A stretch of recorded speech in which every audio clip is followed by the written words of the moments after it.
जय श्री राम। स्वागत है हमारे YouTube चैनल जय मां शरणा पर। अब हम आगे चर्चा करेंगे मातृभाव फलम। यानी कि मैंने पीछे के वीडियो में आपको बताया था लगन भाव के बारे में, धन भाव के बारे में और भ्रातृभाव के बारे में। अब हम आगे चौथे भाव के बारे में विचार करेंगे जो मातृभाव कहते हैं। मैंने ये यहाँ पे एक कुंडली बना दी है, इसमें ये मातृभाव होता है। कुंडली में ये जो स्थान है ये मातृभाव है। जैसे ये कुंडली है, ये मैंने बना दी सिंह लगन की, यानी सिंह लगन पांचवी राशि है।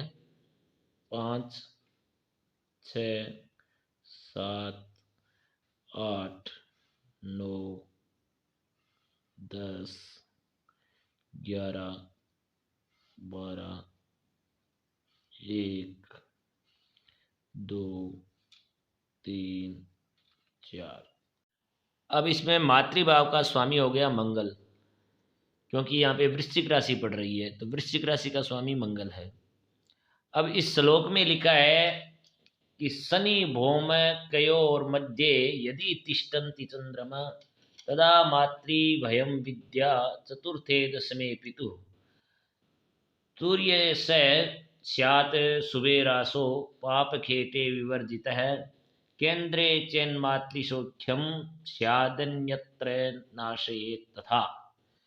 यानी कि इस श्लोक का अर्थ है कि जो शनि मंगल के बीच में चंद्रमा चौथे स्थान में पड़े तो माता को कष्ट हो। जैसे कि यहाँ पे शनि बैठा हो और यहाँ पे मंगल बैठा हो और उसके बीच में चंद्रमा यदि अगर चौथे स्थान पे पड़ रहा है तो माता को कष्ट हो, यानी उस बच्चे की माँ को शारीरिक कष्ट हमेशा के लिए रहता है। और 10वें स्थान में हो, यदि अगर यहाँ पे मंगल है और यहाँ पे शनि है और इस स्थान में चंद्रमा बैठा हो तो पिता को हमेशा के लिए कष्ट हो। और चौथे स्थान का स्वामी, जैसे कि इस स्थान का स्वामी कौन है? मंगल है। और मंगल केंद्र में, केंद्र किसे कहते हैं? जैसे ये 4 भाव है, इन भावों को केंद्र कहते हैं। इन चारों भावों में केंद्र में यदि अगर चौथे स्थान का मालिक विराजमान हो या बैठे रहे और पाप ग्रहों से वर्जित हो तो माता का सुख हो, अन्यथा नहीं हो। ये मातृभाव का फल है।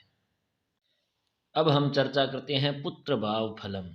यानी पुत्र भाव है, ये 5वां भाव है, इसे पुत्र भाव कहते हैं। अब इस कुंडली के आधार पर इस घर का स्वामी है ये बृहस्पति है। इस श्लोक में लिखा है कि सुते स सप्तमे यस्य तस्य गर्भो विनश्यति अन्यत्र यदि पुत्रेश सुखम हित्वा त्रिकम तथा। यानी कि जो 5वें घर का मालिक, इस घर का मालिक सप्तम स्थान में यानी इस घर में विराजमान हो तो गर्भ नष्ट हो, यानी कि उसके पत्नी के या स्त्री हो तो उस स्त्री के गर्भ बार बार नष्ट हो, यानी बीच में ही गर्भ गिर जाना।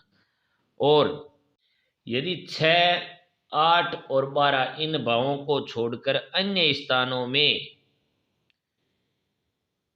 5वें घर का मालिक विराजमान हो तो पुत्र का सुख हो। इस प्रकार से इस पुत्र भाव का फल है।